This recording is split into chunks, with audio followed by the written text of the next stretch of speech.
Hi, it's Steve. Today we'd like to show you how to change the lower dish rack in your dishwasher.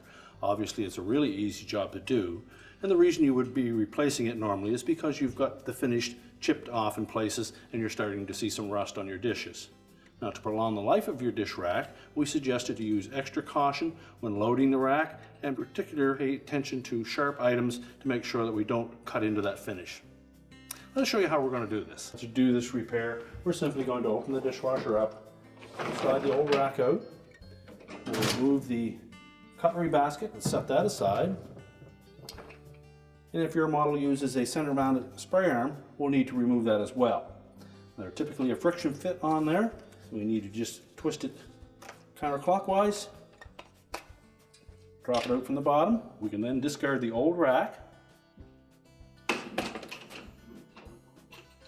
We'll then position that spray arm tube in the center of the new rack, line up the little tabs, make sure that they engage those bottom wires, twist it clockwise until it locks in place. And set our cutlery basket back in place, and our repair is complete.